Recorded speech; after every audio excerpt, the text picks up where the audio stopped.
The Prime Minister is preparing to reshuffle his cabinet. This is following the retirement of two senior ministers. You saw that on the program yesterday. Burney and Brendan O'Connor are out. Who is on their way in? Joining me now is the Assistant Trade and Manufacturing Minister Tim Ayres. You in line for a promotion? Laura, g'day. Well, isn't the first thing really, just let me do this first, and that is, I mean, your viewers got to watch the press conference yesterday. It really was a press conference where the conference sort of reflected reality. It was good people who really like each other. Linda Burney and Brendan O'Connor, who have been friends of mine for a long time, but have had years of public service of putting the public interest before their own, with a Prime Minister who's been their friend for a long time. Like, actually, it was beautiful to watch, and it reflected the kind of government that we are working so hard to be, where it's collegiality, the caucus processes and our approach to being the kind of Westminster government that Australia needs.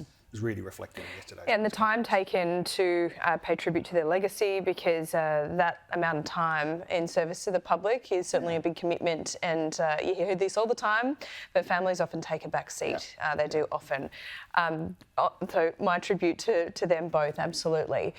But have you got the phone call? So the first thing to say is, of course, this is a matter for the caucus. The Prime Minister should be a matter for the Prime Minister, shouldn't it? Prime Minister's made that very clear. Well, a matter for the factions, you mean? Well, there are all of the processes that are normally engaged. We are a caucus that is batting very deep. In terms of capability and capacity. Got a very strong ministry, the most experienced ministry to come to government. And within the caucus, there's dozens of colleagues who have very strong capability, very strong capacity. So I'm very confident that the outcome that the caucus processes will produce and that the Prime Minister will announce on Sunday will be a very good outcome. So have those discussions already been had? Have they started?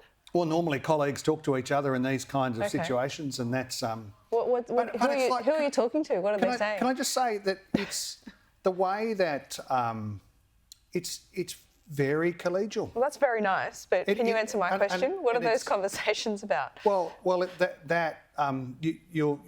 asked me these kind of questions in other contexts, and you don't like to answer them. Well, it's just that I'm very dull, Laura, and the truth is that I don't talk about the internal politics of the caucus.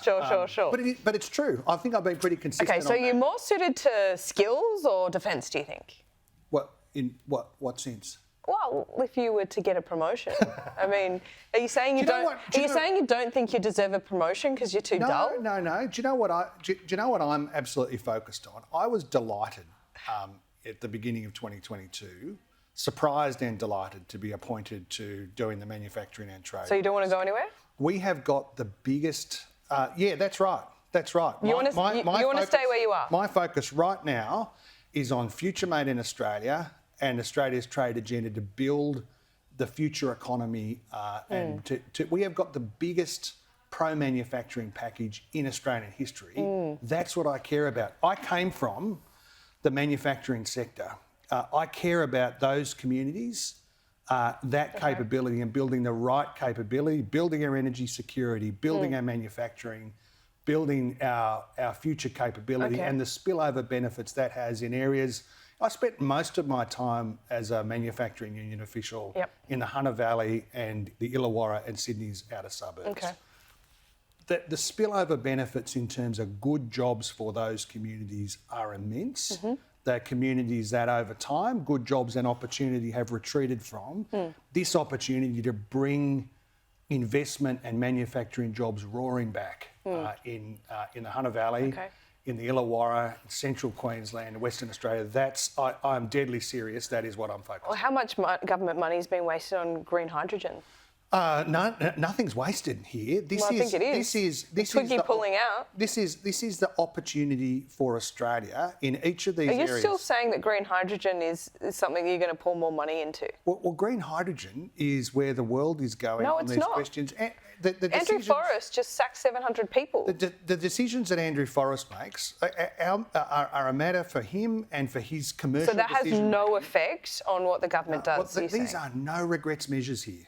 Right, no regrets measures. Wow. Production tax credits that a company can only become eligible for them. Yeah, sure. When they are producing I agree with that. hydrogen or green iron or green You're not steel. wasting money if they're producing it, but what about the money that from the previous government as well, and your government has put into helping these businesses get off the ground? It's $100 million alone in New South Wales. We are unapologetically for Australian manufacturing in the I know, but green hydrogen is a pipe dream at this point. And if you have someone like Andrew Forrest pulling out and saying it's not commercially viable and he's not going to make money out of it, essentially, why would the government not change path just a little bit? That is the opposite of what Andrew has said.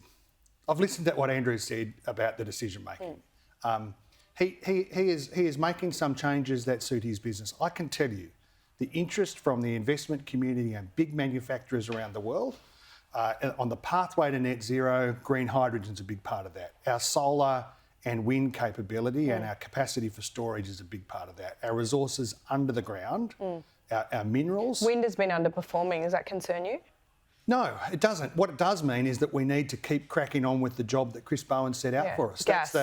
And of course, what that set of statistics means is, number one, this garbage from David Littleproud that we need to, I think what he said, sweat our coal assets. I mean, you would only say that if you'd never been to any of our coal-fired power stations that are struggling.